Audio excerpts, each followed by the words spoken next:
नमस्कार दोस्तों, स्वागत है आपका आपके अपने चैनल डायमंड ज्ञान अड्डा में। और मैं अतुल एक बार फिर से हाजिर हुआ हूँ एक नई वीडियो के साथ। जैसा कि आपको पता है कि हिस्ट्री के यानी कि इतिहास के मैं टॉप 1000 क्वेश्चन जो पूरी हिस्ट्री के हैं उसकी एक सीरीज को लेके आ रहा हूँ। और उसका पहला पार्ट मैंने डाल दिया है जिसमें हम लोगों ने 1 से लेके 25 तक प्रमुख क्वेश्चंस की बात करी थी, जिसमें हम लोग सैंदव सभ्यता या कह सकते हो हड़प्पा सभ्यता के बारे में हम लोगों ने जाना था। सिंधु घाटी सभ्यता के विषय में मैंने प्रमुख क्वेश्चंस जाने थे। उसके बाद आती है वैदिक सभ्यता।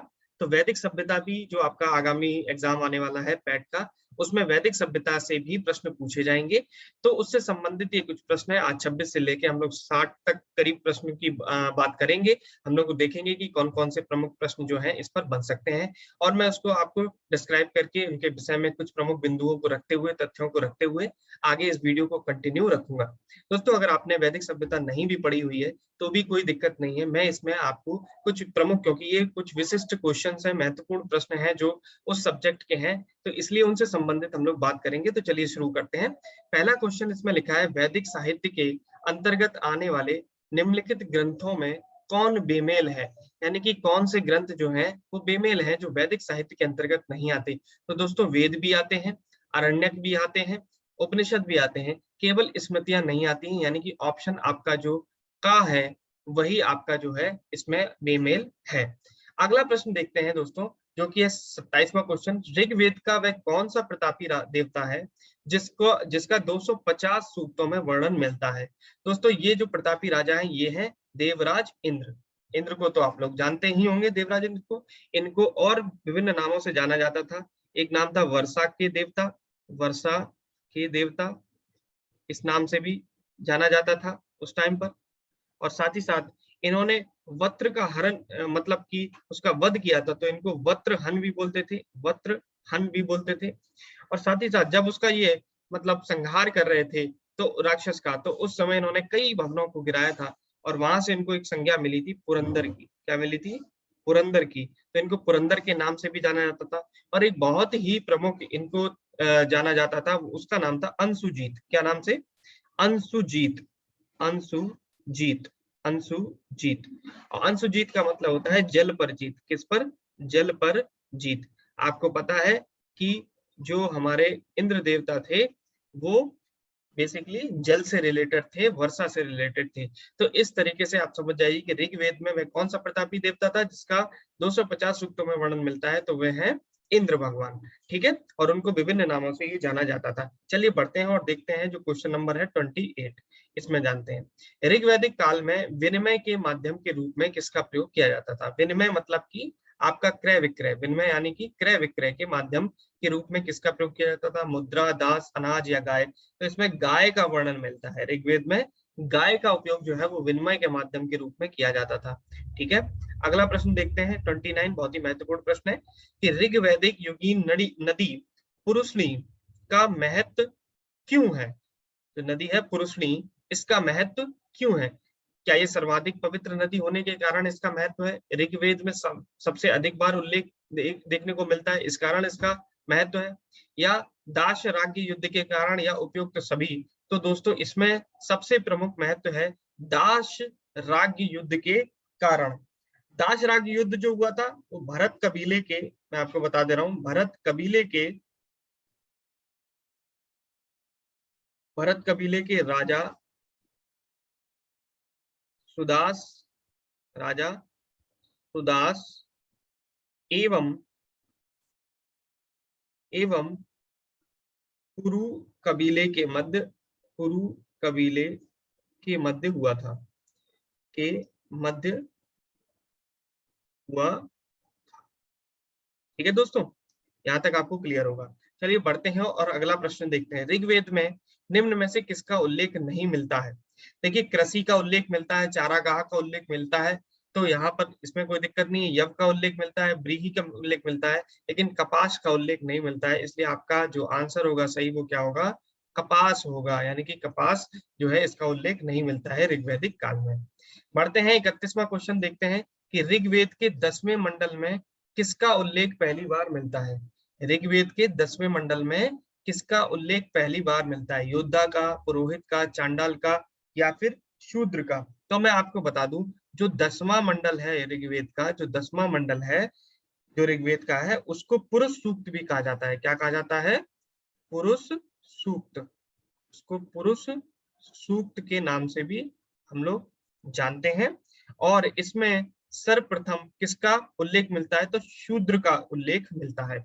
आपको पता ही है कि जो पुरातन अगर वैदिक युग माने तो उसमें एक वर्ण व्यवस्था भी थी, जिसको हम लोग ब्राह्मण, क्षत्रिय, वैश्य और शूद्र बोला करते थे। तो शूद्र का वर्णन जो है वो आपका 10वें मंडल में मिलता है। 10वें मंडल में मिलता है। 10वें मंडल को ही पुरुष सूक्त कहा जाता था और इसी में शूद्र का वर्णन पहली बार देखने को मिलता है। चलिए बढ़ते हैं और 31 क्वेश्चन देखते हैं।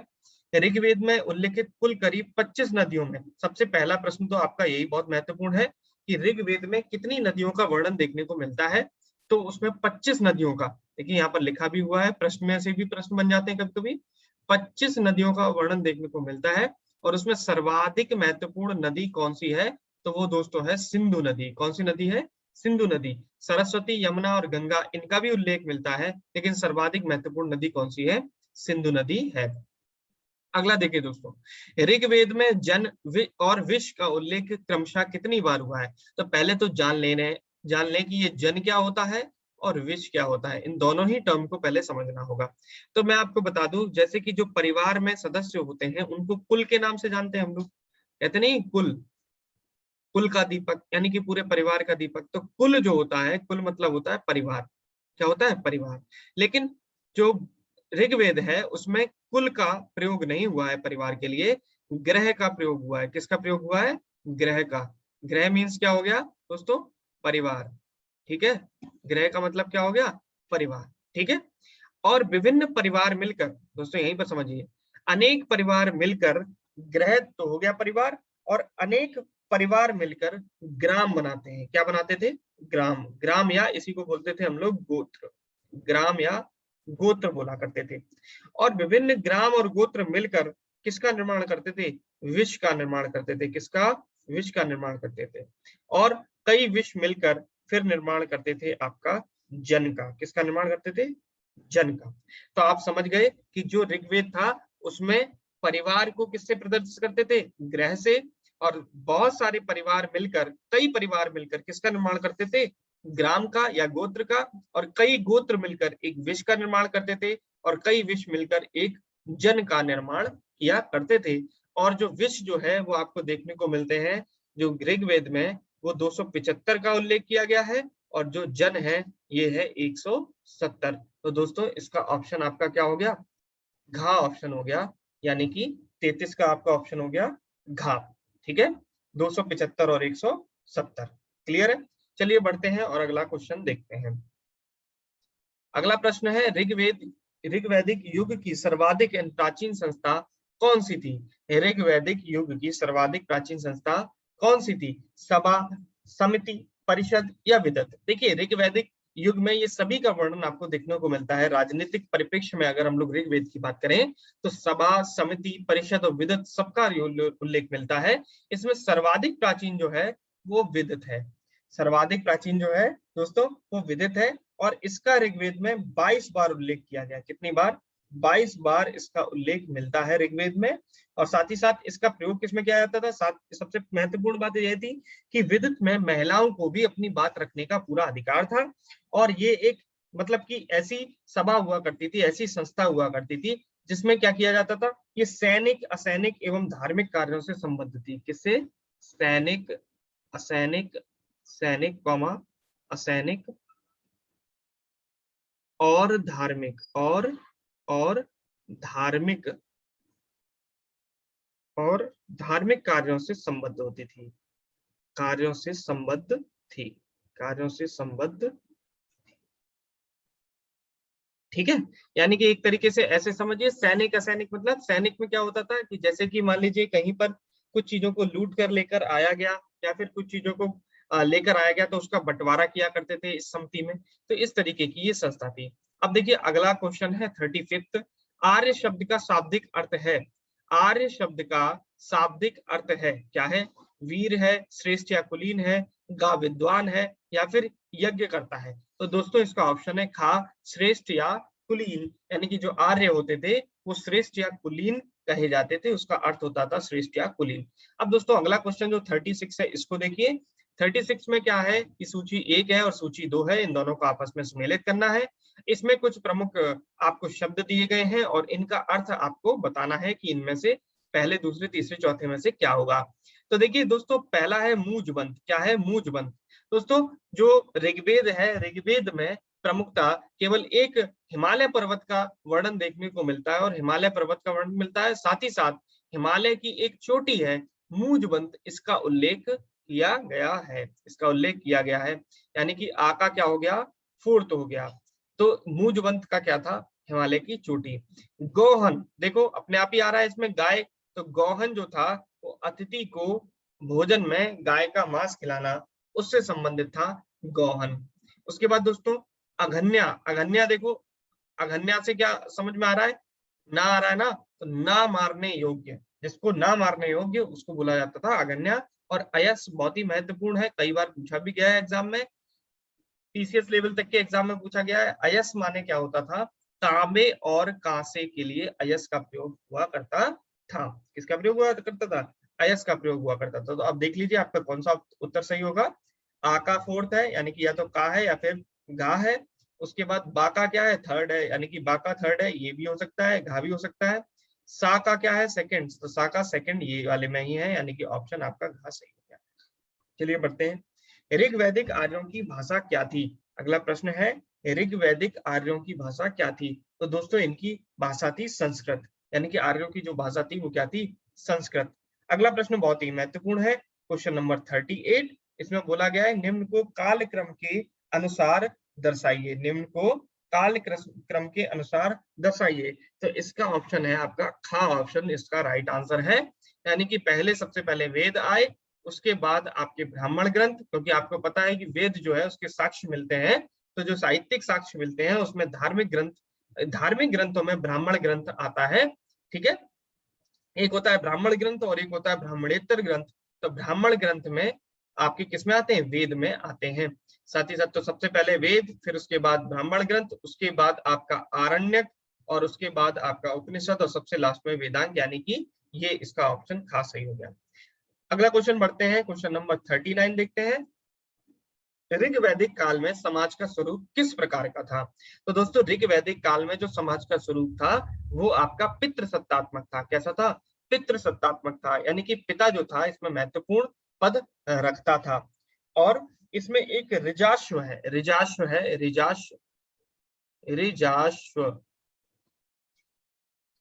तो जो ऋजाश्व है इसमें उल्लेख से पता चलता है कि उसके पिता ने एक मादा भेड़ के लिए 100 भेड़ों का वध कर देने के कारण उसे अंधा कर दिया था। यानी कि इसकी जो पुत्री थी उसका इसने क्या कर दिया था? वध कर दिया था। क्यों कर दिया था? क्योंकि उसने एक मादा भेड़ के कारण, मादा भेड़ के लिए 100 भेड़ों का वध कर दिया था, इसलिए उसको अंधा कर दिया गया था। तो उससे इससे बिल्कुल नहीं समझना है कि जो पिता और पुत्र के बीच में कुछ भी मतलब कह सकते हो कि इसमें दिक्कत थी, इनके संबंध में उनको लेकर कोई दिक्कत थी, नहीं, ऐसा बिल्कुल नहीं है। तो ये एक वर्णन देखने को मिलता है, इसको हम लोग पूरा मतलब सार्वजनिक रूप से नहीं मान सकते, कॉम्प्रहेंसिवली इसको नहीं माना जा सकता। तो लेकिन आपको एक बात समझनी है कि ऋग्वैदिक काल में समाज का स्वरूप किस प्रकार का था? पितृसत्तात्मक था। ठीक है, अगला प्रश्न बहुत ही महत्वपूर्ण है। वैदिक कालीन लोगों ने सर्वप्रथम किस धातु का प्रयोग किया? तो सर्वप्रथम उन्होंने तांबा का प्रयोग किया। और आपको पता ही है तांबा और कांसा को मिला के जो वस्तु बनती थी, तांबा और कांसा को जो मिला के कांसा का प्रयोग करते थे, उसको क्या बोलते थे?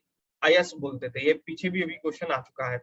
हल संबंधी अनुष्ठान का पहला व्याख्यात्मक वर्णन कहाँ से मिलता है? तो ये मिलता है दोस्तों शतपथ ब्राह्मण से। किससे मिलता है? शतपथ ब्राह्मण। ये शतपथ ब्राह्मण जो है ये समझ लीजिए आप सर्वाधिक प्रमुख कह सकते हैं, सर्वाधिक प्रमुख, ये सर्वाधिक प्रमुख था, यानी कि सर्वाधिक प्रमुख ब्राह्मण ग्रंथों में से एक था। और इसकी जो रचयिता करी थी वो याज्ञवल्क्य ने की थी। किसने करी थी? याज्ञवल्क्य, वल्क्य, इन्होंने इसकी रचना की थी। यानी कि किसकी? शतपथ की रचना किसने करी थी? याज्ञवल्क्य ने की थी। दोस्तों बढ़ते हैं अगले प्रश्न की तरफ, और अगला प्रश्न भी महत्वपूर्ण है कि किस वेद की रचना गद्य एवं पद्य दोनों में की गई है? किस वेद की रचना गद्य में भी और पद्य दोनों में ही की गई है, तो इसका ऑप्शन है दोस्तों गा, यानी कि यजुर्वेद। और यजुर्वेद की जो आपकी रचना है वो गद्य और पद्य दोनों में ही की गई है। अगला प्रश्न है दोस्तों 43वां, वेदांत किसे कहा गया है। देखिए इसमें लिखा गया है अगले प्रश्न में कि वेदांत किसे कहा गया है। ठीक है, 43 का, और 43 का है वेदांत, वेदांत जो है उपनिषदों को किया गया है। किसको? उपनिषदों को कहा गया है। आपको पता भी है कि वेदांत सोसाइटी की स्थापना राजा राम मोहन राय ने भी की थी, तो ये तो मैं आपको एक इंफॉर्मेशन दे दे रहा हूँ, राजा राम मोहन राय ने वेदांत सोसाइटी की स्थापना की थी।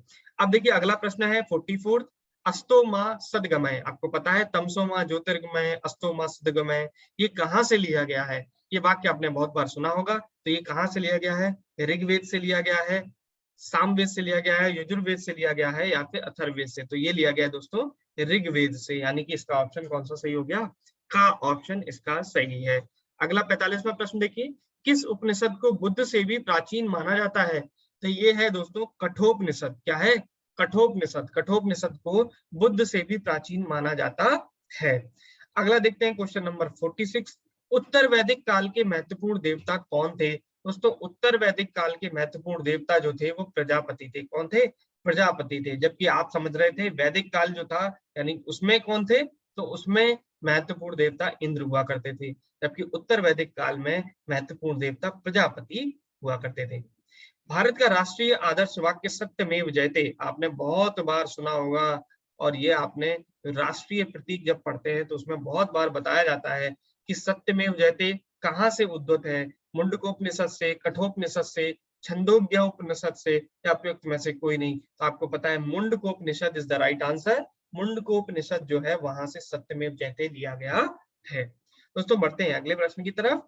उत्तर वैदिक कालीन ग्रंथों की रचना लगभग 1000 से 600 ईसा पूर्व के मध्य किन स्थानों पर की गई? सैंधव घाटी के मैदानों में, आर्यावर्त के मैदानों में, गंगा के उत्तरी मैदानों में, या मध्य एशिया के मैदानों में? तो आपको पता है गंगा के उत्तरी मैदानों में। कुछ लोग तो मानते थे कि जो आर्य हैं वो लोग कहाँ से आए थे? वो लोग कहाँ से आए थे? वो लोग नेपाल के क्षेत्र से या तिब्बत के क्षेत्र से आए थे। तो गंगा के उत्तरी मैदान में ही माना जाता है उत्तर वैदिक कालीन ग्रंथों की रचना हुई। अगला प्रश्न है दोस्तों 49वां, सभा और समति प्रजापति की दो पुत्रियां थी का उल्लेख किस ग्रंथ में मिलता है? तो दोस्तों ये मिलता है अथर्ववेद में। किसमें मिलता है? अथर्ववेद में प्रजापति की दो पुत्रियां थी, एक थी सभा, उसका नाम था सभा, और एक का नाम था समति। अब देखते हैं 50वां क्वेश्चन, उत्तर वैदिक कालीन ग्रंथों में किस आश्रम का उल्लेख नहीं मिलता है? तो दोस्तों सबसे पहले तो मैं बता दूं कि सर्वप्रथम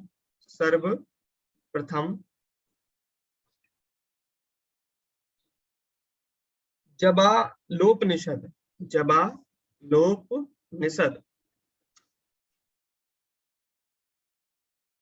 जबालोपनिषद में चारों आश्रम का वर्णन मिलता है। मैं चारों आश्रम का वर्णन मिलता है, चारों आश्रम का वर्णन मिलता है, वर्णन मिलता है। ये समझ गए आप लोग? अब ये चार आश्रम कौन से थे? तो आपने बहुत बार सुना भी होगा, कई बार घरों में इसके बारे में चर्चा भी होती है। एक होता है ब्रह्मचर्य आश्रम पहला, दूसरा होता है आपका गृहस्थ आश्रम, तीसरा है आपका वानप्रस्थ आश्रम, और जो चौथा है वो है संन्यास आश्रम। क्या है? संन्यास आश्रम। तो ये चार आश्रम जो है इनका विवरण देखने को मिलता है सर्वप्रथम किसमें? जबालोपनिषद में। दोस्तों ये लोग याद रखिए आप लोग, जबालोपनिषद जो है इसमें इन चारों आश्रमों का वर्णन मिलता है। लेकिन इसने पूछा क्या है? उत्तर वैदिक कालीन ग्रंथों में किस आश्रम का उल्लेख नहीं मिलता है? तो केवल ये तीन आश्रम ब्रह्मचर्य, गृहस्थ और वानप्रस्थ ही आपको उत्तर वैदिक कालीन ग्रंथों में देखने को मिलते हैं। तो बाकी का बचा संन्यास आश्रम, इस संन्यास आश्रम आपको देखने को नहीं मिलता है। तो इसका ऑप्शन हो गया 50 का क्या? का, यानी कि संन्यास आश्रम जो है इसमें नहीं देखने को मिलता है। अगला प्रश्न बहुत ही महत्वपूर्ण है 51वां, गायत्री मंत्र किस वेद से लिया गया है? ऋग्वेद से, सामवेद से, यजुर्वेद से, या अथर्ववेद से? बहुत ही महत्वपूर्ण प्रश्न है दोस्तों। इसका आंसर होता है ऋग्वेद से गायत्री मंत्र को लिया गया है। और ऋग्वेद में भी ऋग्वेद के इस 7वें मंडल से, कहां से? 7वें मंडल से लिया गया है, 7वें मंडल से लिया गया है। और जिसके रचयिता कौन है? सातवें मंडल के रचयिता जो है उस जिसके वो है वशिष्ठ। कौन है? वशिष्ठ। समझ गए आप लोग? तो ऋग्वेद के सातवें मंडल से लिया गया है गायत्री मंत्र और उसके रचयिता कौन है? वशिष्ठ हैं। अगला प्रश्न 52वां प्रश्न देखिए दोस्तों, पहली सूची को दूसरी सूची से मिलाना है। पहली सूची में आपको जो दिए गए हैं वो ऋग्वेद, यजुर्वेद, सामवेद, अथर्ववेद यानी वेद दिए गए हैं चारों।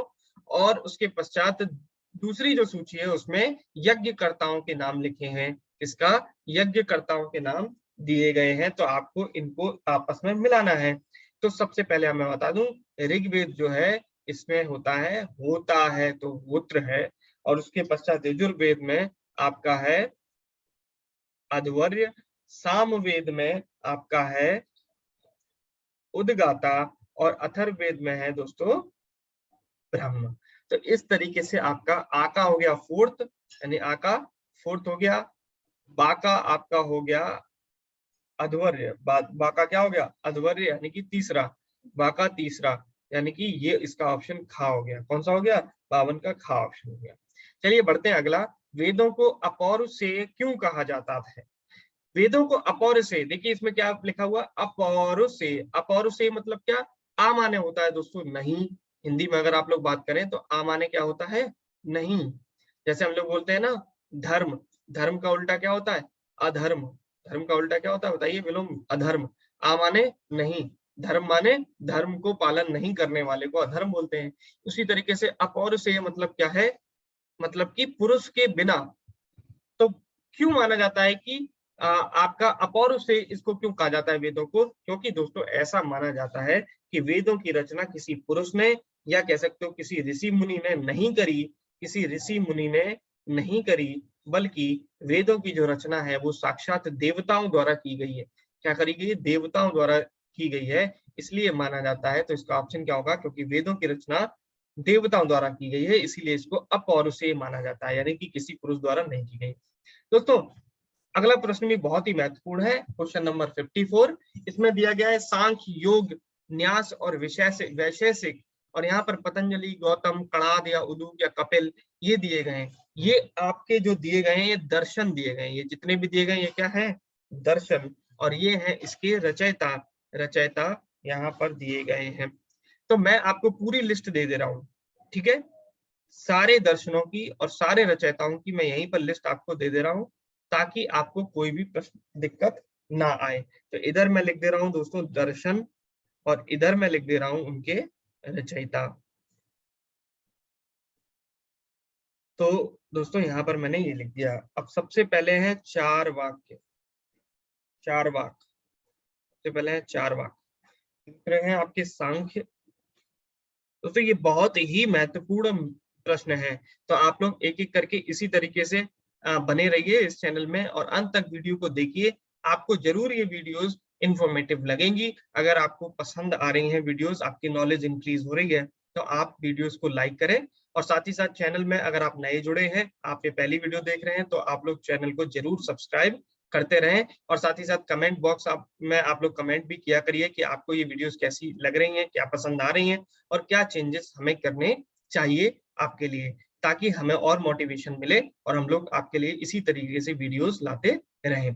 तो चार्वाक हो गया, सांख्य हो गया, योग हो गया, ये सब दर्शन है, योग हो गया। और इसी तरीके से न्याय है,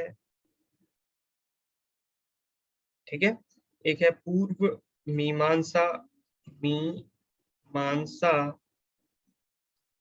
और एक है, अभी पहले इन्हीं का लिख लेते हैं। चरवाक जो है इसको लिखा है चारवाक ने ही लिखा है। सांख्य जो है इसको लिखा है कपिल ने। योग जो है सबको पता है भैया, पतंजलि है। योग गुरु बाबा रामदेव से आप लोग लिंक कर सकते हो, योग पतंजलि। न्याय जो है वो आपका गौतम। पूर्व मीमांसा जो है वो जैमिनी।